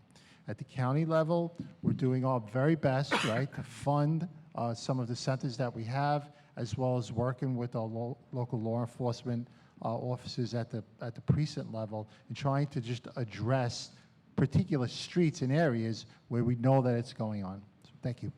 Thank you. Mr. Chelios. Well, I mean, this is a crisis that we've all wrestled with, not just on Long Island, but everywhere in the country, and it's certainly not going to be solved in a minute. I think it begins with education, not just in the schools, but with the parents. I don't think parents are fully aware of the age that their children are exposed to the opioid crisis. As Mr. Donnelly said, the overprescription by doctors writing scripts of harmful drugs by Purdue Pharmaceuticals as well as others.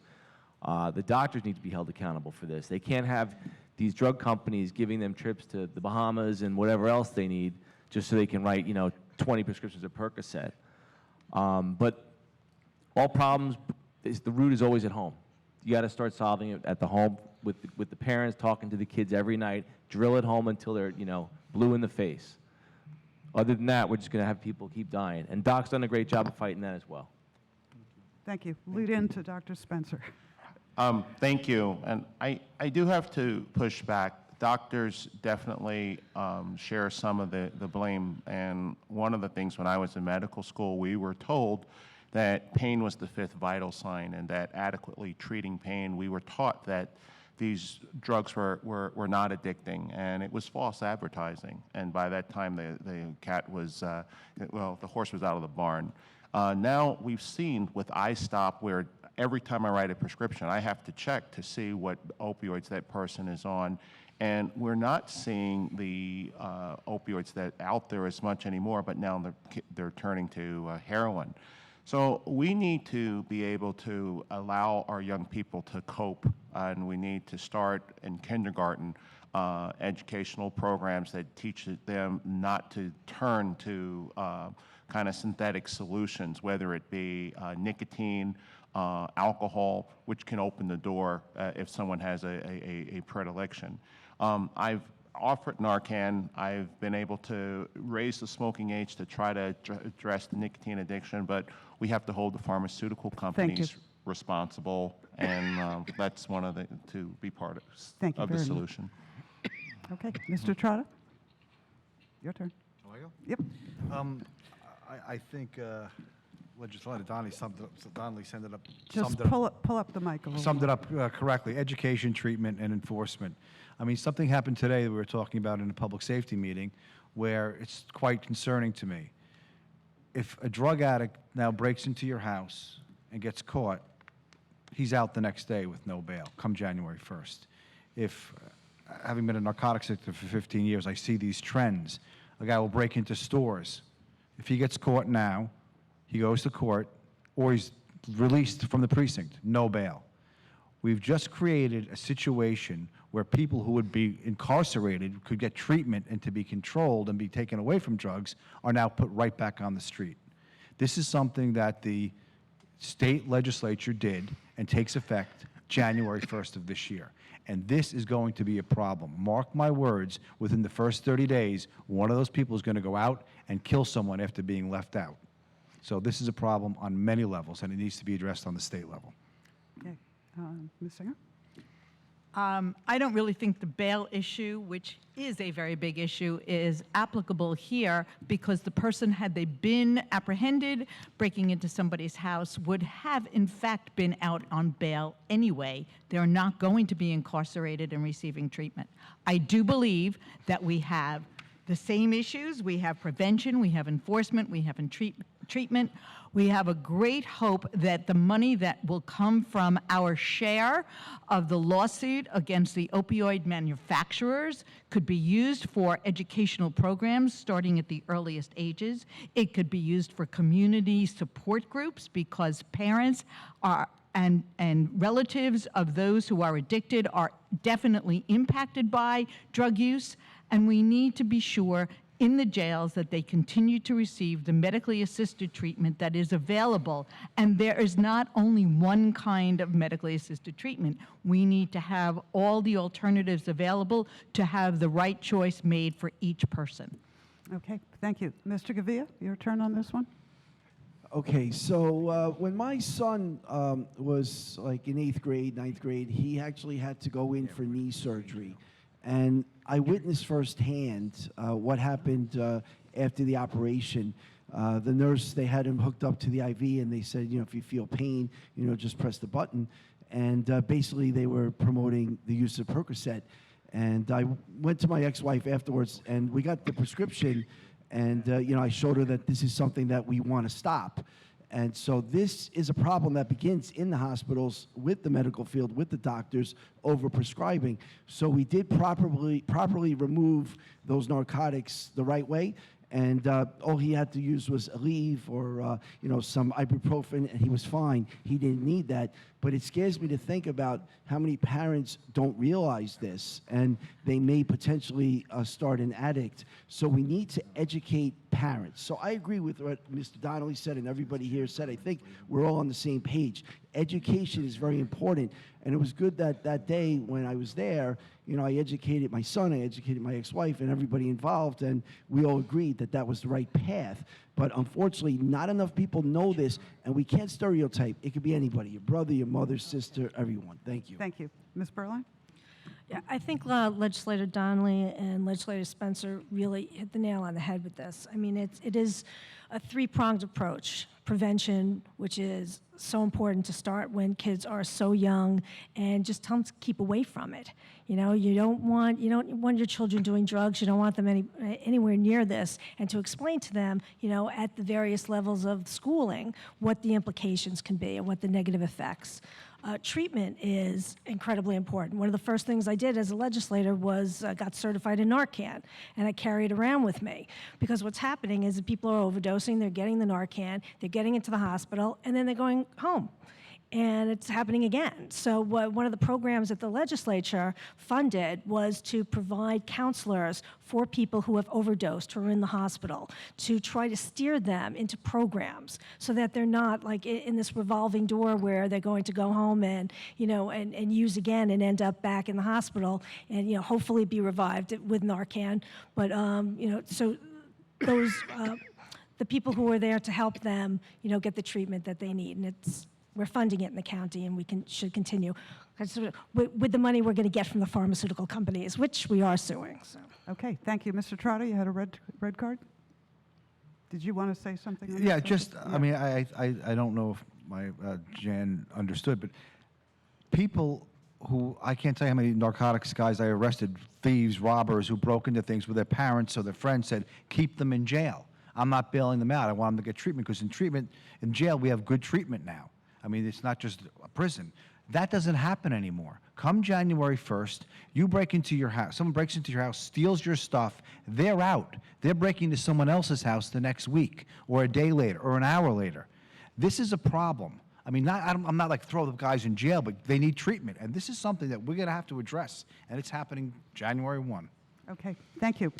In deference to the weather, what we're going to do is take one more question, go around, and then do the closing statements. So we're done a little bit before 9, because I gather, I can't hear the rain, but I gather it's not a good scene outside. So there were many other topics, and I feel badly, because I think we've got some good conversation going, and I'd like to go a lot longer, but I can't. So we're going to start again with Ms. Singer and do what we did the first time. This question is what a lot of you have been referencing. So let me read the question. What ideas and resources would you propose to reduce the county's debt and provide a sustaining source of revenue for the county? I'm going to ask the timers if they can go like a minute and a half, give a little bit more time, because what I'd like you each to talk about, because the League studies the county budget. It's in our directory of public officials, which are out on the tables. We get it from the Legislative Budget Review Office. And ostensibly, everything's balanced. But we all know revenue is a hard nut to crack, because in today's world, taxes aren't increasing. At the same time, there is demand from our constituents for services. So what I'd like each of you to talk about is, how would you rejigger that balance? What has to be cut? At the end of the day, each of your communities will be impacted in some way, or segments of your communities. So I'd like each of you to kind of take a slightly deeper dive in a minute and a half on the subject and talk about both angles, income and outgoing. Okay? Ms. Singer, this one's yours. I want to talk first, and most importantly, about income, because there are ways to increase county income, and I think one of the most important ways is by increasing job opportunities. The green energy field is wide open. We have the chance to improve our economic situation. We have the chance to provide education. We have the chance to provide jobs. We need to be working with the community college. We need to be working so that we have training programs and individuals can absorb the necessary technology to go out and make a living in these fields.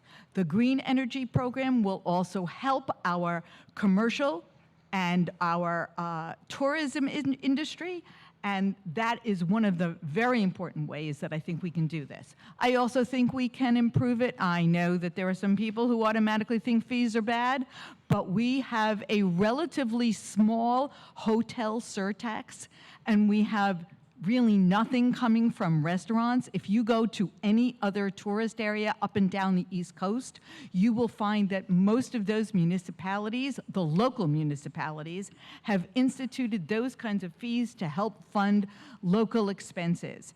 I really think that fees themselves are not necessarily bad. Some of them may have become somewhat excessive over the past few years, but I do not think the idea of funding government with fees all by itself is a bad thing.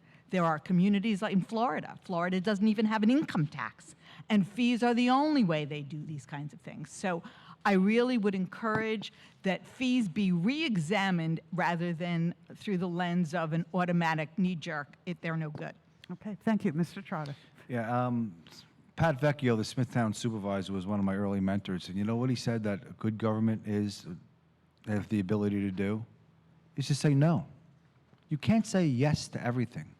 You can't put a $25 million swimming pool at Suffolk Community College in Riverhead because the Southampton dive team doesn't want to drive to Brentwood.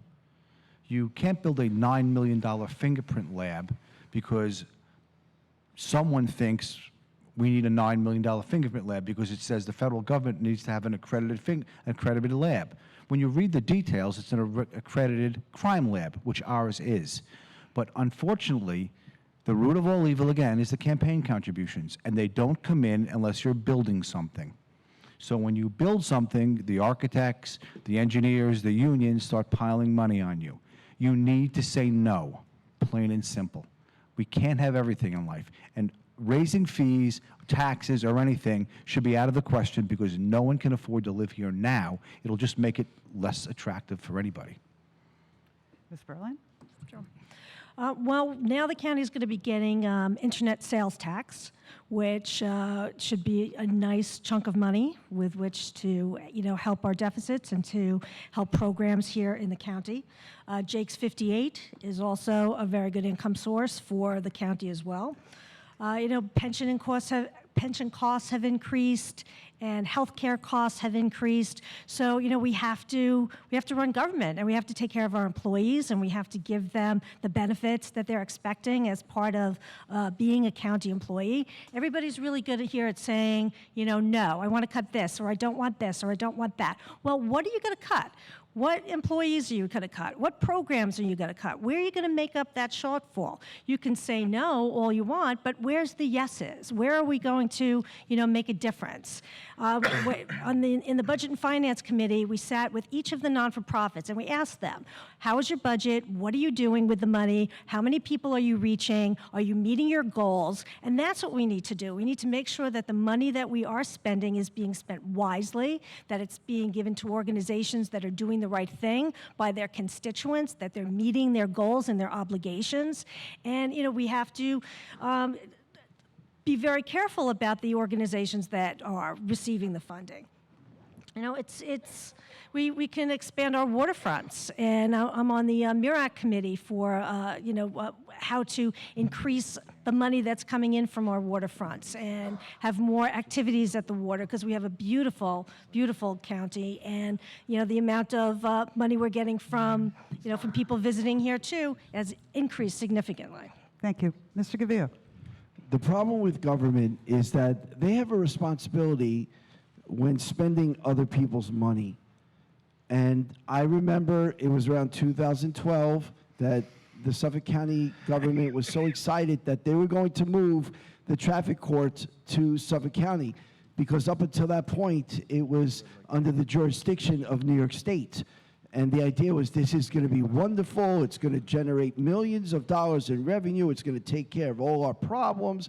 We'll sell the Dennison building for $70 million. We'll get revenue for tickets now. We'll keep it all. But it's actually made things worse, because what happens with government every time is that they get a new revenue source and they figure out new ways to spend it.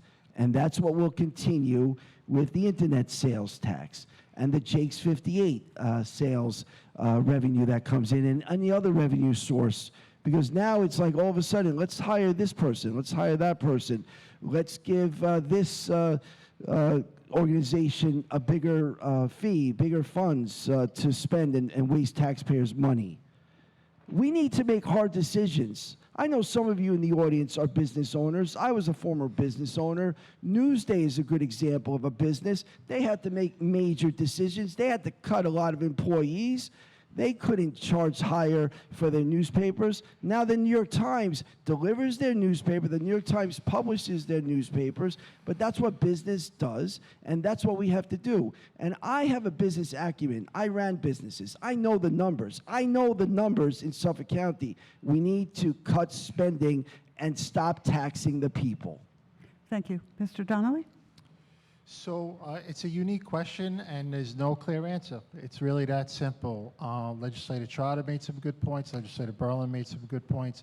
At the end of the day, most counties in the nation, in particular Nassau and Suffolk, we get a whole host of unfunded mandates. Legislator Trotta referenced the Criminal Justice Reform Bill, which most of us are outraged at. But we get this whole host of unfunded mandates. Our social service budget is roughly about $650 million. $600 million of that is federal and state requirements that we are required to do, right? There's services that we are required to do. So at the end of the day, we don't have a great deal of flexibility at the county municipal budget level. We really don't. I mean, anything else is very superficial other than to try and make political narrative talking points. And we have personnel that we have to fund. We have basic infrastructure needs that we have to fund. We have basic social service needs that we have to fund. And all of that together, right, those are things you're not going to cut. We're going to cut the amount of law enforcement officers that are out on the street. We're going to cut the amount of child protective workers that are on the street. And then when they reference the community groups, all 18 legislators ask for money for their community groups. Legislator Trotter included, myself included, Legislator Spencer included, because guess what? That's what you're supposed to do as an elected official. Thank you. Okay. Mr. McDermott. McDermott, yeah. I'd like to be able to say that everybody up here has a good idea, but they don't seem to get it. They don't get it. These crazy fees we have are out of the question. I mean, fees for, now they're talking about fees for straws. I mean, fees for the plastic bags, which the Suffolk County doesn't get any money, but that was the intention, I believe. The red light cameras, which are going to go away because they're completely unconstitutional and unfair, and they've gone away all over the country. If we don't start really cutting spending on redundant areas, eliminating the Suffolk County legislature by, I think Mr. Gavia said was $10 million. $10 million. I mean, we have redundancy of spending. The executive has done a horrible job financially. We have deficit after deficit. It just grows and grows. And that means that's money that we owe. Not, even when you bring in all the money that they want, we're still in a deficit by how many, how much did we say for the deficit? It was like how much was it? 3.4 billion. Yeah, billion. I mean, listen, if you want to change, you're going to have to change the way things have been done. You can't keep doing the same thing, voting the same people in, the same Democrat, Republicans, you know, that you've always voted in and expect to have any change.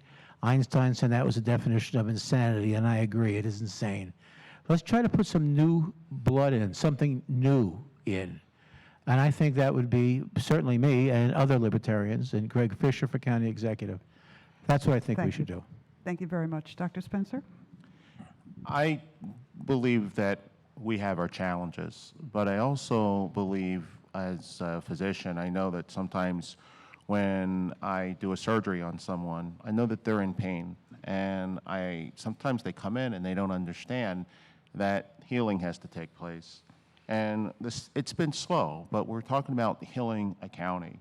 So some of the information is that since I took office in 2011, there are 1,300 less employees in Suffolk County. Our payroll was $1.1 billion, and now it's $1.07 billion. It's gone down over 7 years. We've combined the Office of Comptroller and Treasurer. There's no one-shots in this budget. The structural deficit was almost $500 million. Am I celebrating? Absolutely not. But we are taking steps. We see for the first time everyone's paying into their health insurance. We see now that the OTB is almost out of debt, and so instead of getting $3 million per year, we'll get $20 million per year from that, and we'll get internet sales tax. But I don't think we can just spend that money blindly. What I would like to see is us attack health care. We have to get rid of unfunded mandates, but having health care costs that's over $500 million. I think that we can put healthcare navigators so that we can cut down on the cost of MRIs or people just going and having uncontrolled healthcare costs. That's my idea of further things that we can do. But I think the patient, we're still sick, but we're getting better. Thank you. We're going to continue to do that. Okay. Mr. Chelios will go, and then you'll get your rebuttal, okay? Mr. Chelios? Well, I think that balancing the county is no different than taking care of your household finances. You have to figure out how much you're spending and then figure out a way to bring in more.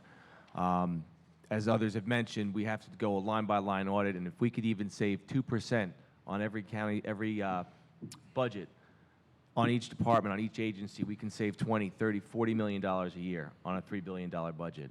In terms of our new ideas, I think we could roll the Jake's 58 success story, bring that over to Pilgrim State, and turn Pilgrim State into a family destination. So people will come here for a convention center, an indoor family fun park, a water park, what have you. Come up with some good ideas, some innovative ideas to attract some more tourism here. In addition to that, as I said earlier, the best and quickest way to bring real money into the county is to bring some dynamic companies in here. I come from the private sector. I understand what's exciting out there right now. The younger generation, they want to hear things like robotics and AI and big data. They don't want to hear about some of the old line businesses that have been here forever. They want to work on Long Island if they can. That's what's going to bring in corporate revenue. That's what's going to bring in tax revenue. And that's going to create jobs. That will get us excited again. We were a leader in technology once before. We have to do it again if we want to keep the county going. Okay, thank you. Mr. Gavia, you have a rebuttal? How much time do I have? 30 seconds. Okay. All right, real quick. All I hear is just excuses. That's it. That we have to throw up our hands and there's nothing we do. We have government mandates. We have to spend this, spend that. What is wrong with electing people that are willing to do the hard work and figure out how to cut the spending so this way we can attract businesses? Because what businesses, what individuals want to come here from other states, from other places and pay more taxes? It's not easy what I'm proposing, but I'm willing to do the work that's involved to do that. And that's very important to emphasize. Otherwise, the story that the other side is just telling you is expect more taxes, expect more fees, and expect your cost of living to continue to rise. Thank you. Doc Spencer, you had a rebuttal, and then Ms. Berland, too. Certainly. The reality is that the county provides services, and some of these services are the difference between life and death for our families. And we have to continue to do that. I didn't make excuse. I lined out what we have done. I showed how we've been able to decrease the workforce, be more efficient, cut down on payroll, and make decisions that have gotten rid of the structural deficit that now will give us a chance to start to get rid of the long-term debt. We have more work to do, but it is not an excuse. When you have people paying into their health insurance, everyone, that's real change. And we've got more to do, but I'm going to continue to do the hard work. Okay. Ms. Berland, you have 30 seconds. Thank you. Yes, I want to really echo what Doc Spencer said. We are doing the hard work there, and it's very easy to come up here and say, cut this, cut that, cut this, cut that. What? Cut what? Be specific. Look at what we each stand for. What is it you want to cut? Where are you going to make up that money from? Where are you going to pay for those services once you cut it? Which employees are you going to cut? Which programs are you going to cut? Just coming in there and say, if I come in there, I can sit down and I can talk to everyone and then we can decide. Well, that's not good enough. You need to tell us what you want to do before you get there, not have a conversation once you're there. Thank you. Ms. Singer? What 30 doesn't seconds. seem to have come up is that cutting jobs has a ripple effect. While somebody here, more than one person here, has suggested that that's exactly what we should be doing, every time you cut a job, you are impacting a family's income, you are impacting the neighborhood restaurant and cafes and the school supplies, and what you end up with is an economy that takes a nosedive. Thank you. Okay. We're going to do the closing statements, and this time we'll go. You started, so Mr. Chelios, you do the first closing statement, and then we'll come down the road this way, and that will be the last part of the debate. 1 minute. Okay, sure. I love this county. I love this town. I've been here my whole life. It would be an honor to serve the legislature with some of the great folks we have out there.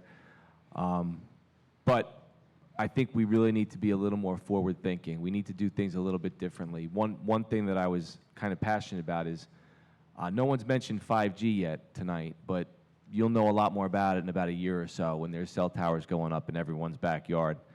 I think that we have an opportunity to be the leader in the country in 5G research and make the carriers pay their part of the burden. If they want to come here and see how it works on Long Island, we should be able to tax them accordingly and let the users share in that tax too if they want 5G.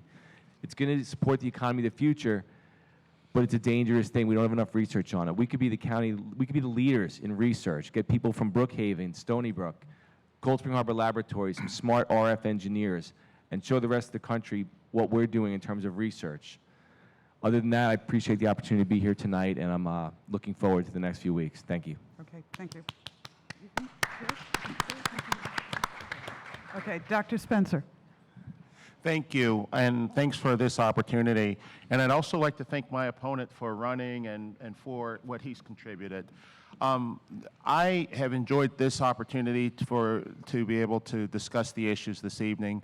One of the things that I think is important is that since I've been in the legislature, I have gotten results. Some of the things that I've been able to initiate have gone statewide, such as raising the smoking age. Some have gone nationally, protecting our kids from propeller guards, protecting them from energy drinks, powdered caffeine. I feel every day I wake up and I do this job thinking of our families, thinking of the people that I represent, and I've gotten results. And so I would like to continue to do the hard work. I have a vision, and my vision comes from you. It comes from the needs. And so my name is Dr. William Spencer. I am the legislator of the 18th District. I would like to ask that you would vote for me on November 5th, and I will continue to do the hard work of the people. Thank you. Thank you. Mr. McDermott. Yes, I have enjoyed coming through the rain and coming here tonight and talking to you folks. I want you to know that I'm no stranger to adversity. 4 years ago, I lost my right leg. Haven't found it yet. And a lot of people that had the same injury had given up hope of doing anything. They didn't want a prosthetic, they didn't want a wheelchair, but I kept going. And the only reason I'm running, the only reason, is I really think we need to get some integrity into our government here. And I'm not really talking specifically about the other legislators here. I like a lot of what I've heard. But we spent months interviewing candidates from all over Suffolk County. We decided on 60 candidates that we felt had the integrity to continue to be candidates for the Libertarian line. And many of them are on this dais now, Hector and Rob and Garrett. And I am in favor of, I want to ask you for your vote. My name is Michael McDermott. I'm on the Libertarian line. And I think we need to do something different in order to expect different things to happen. Thank you. Thank you. Okay, Mr. Donnelly. So thank you to the League of Women Voters for tonight. It's always a great opportunity to come here. Most folks know me. I simply just try and do the right thing. I've served in public service and in public safety my entire adult life. I'm always here for the residents. I give my cell phone out in the entire district. And the greatest compliment I always get is when people tell me that I'm doing a good job. So I hope that you'll continue to have your faith in me and re-elect me to another term. Thank you. Thank you. Okay, Mr. Gavia. I want to thank once again the League of Women Voters and everybody for coming out here today. I really hope that you vote for me. The reason that I want to be your legislator is because I really do care about people.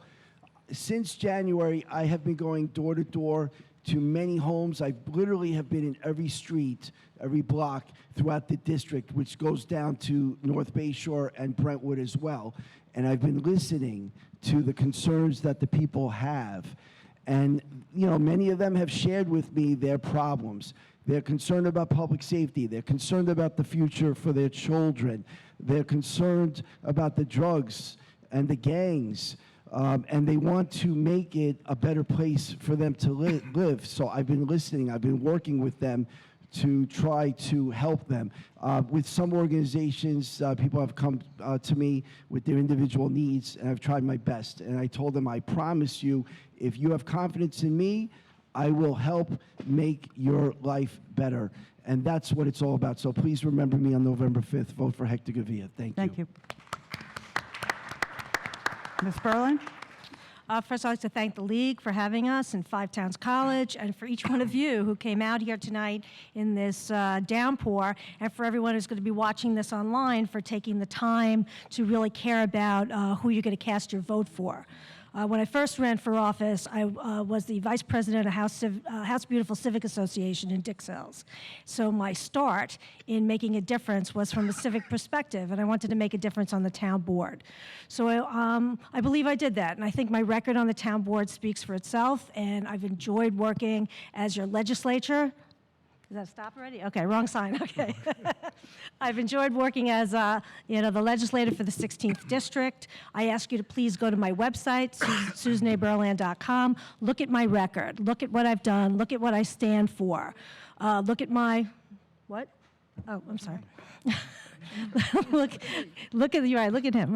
Right. Take a look at the campaign finance filings if you need to. Everything is open, above board, and honest. I ask for your support respectfully on Election Day, and remember, there's early voting too. So you can vote from October 26th through November 2nd. And November 3rd, November 3rd, in the town of Huntington, it's at the Dix Hills Fire Department. But, for those of you in the 16th outside of the town of Huntington, we will talk after. Thank you. Thank you. Mr. Trotta. Okay, thanks for having me. It was very nice everyone come out in this crummy weather. I just want to correct one thing Doc said, that the county payroll actually went down. Well, Newsday, I just got an alert about our budget. There's a $20 million hole, and one of the things it says in it is the county increased payroll by $315 million since 2012, despite 1,250 less employees. Now, I want you to think about this. We've had 7 bond downgradings. We're at $3.4 billion in long-term debt, and I want my kids to live here. I don't want to have to pay a balloon payment in 2029 on a water fund that we shouldn't have stole, or the $385 million that we took from the pension fund that we shouldn't have done. It's about responsible government. We can't have all government employees with big pensions. I have a pension. I think I earned it. I don't begrudge them. I would like to pay the cops and all the employees twice as much as we do. But the reality is we can't even afford to pay them what we're paying them now. And that's the number one expense we have. The $600 million Legislator Donnelly talked about, we get that money from the state and the federal government. That's all subsidized. Thank you. Okay. Because I'll play school teacher here, I didn't realize you were using Wi-Fi in here and getting your alerts. So, in fairness, you quoted him on something that he didn't have access to. Oh, absolutely. No, he didn't have Well, access to that. This is a budget review report, so we did have access to it. I'm going to give him 15 seconds. Just, You can comment, because you were signaling on that. Because we haven't really been referencing things on our phones at all. So do you want a few seconds to comment? I think that you can do your own research and check the numbers, and I'll leave that up to you. And I'll leave our record of what we've done up to you. Okay. Thank you. Thank you. And Ms. Singer, your closing statement? This position carries with it a great deal of responsibility to serve and to protect and to keep us safe. Everything that I'm going to mention right now has been discussed with voters at some point during this past election season. I want to be protecting the water we drink by addressing nitrogen, 1,4-dioxane, and chemical contamination. It means efforts to obtain sewers and on-site wastewater treatment facilities throughout the county, working with town governments as they plan for the future, continue the ongoing battle to keep opioids and heroin off the streets, having a professional police force protecting us against all violent crimes in all neighborhoods, service for veterans and the elderly among us, providing for housing and transportation, and last but not least, it means addressing the high cost of living on Long Island and making the hard decisions on the budget each year. Elections matter. I'm hoping for your vote this November 5th, or earlier if you choose early voting. Thank you. Thank you. Okay, and again, as has been stressed, early voting is in all of New York State this year for the first year. This year is the practice year. It's important you go and try it because you want to make sure in the federal elections, presidential and congressional next year, that everything's going to be worked out very well. It's different times, it's different locations, you have some choice. You'll be working on an iPad type device, you'll have like a department store signature card thing. But you will get your own ballot and you will put it in the machine with total privacy the way you always do. So the League, of course, is encouraging everyone. I want to thank the candidates. I only wish, as I said, we could have talked more because there's a lot of other topics that were really important. I just want to take a point of personal privilege to thank you for doing an outstanding job tonight. I just think you deserve a big hand. Okay, and thank you all. Have a good evening. Drive safely. Yeah. I'll have more. I actually meant it. I'm just kidding.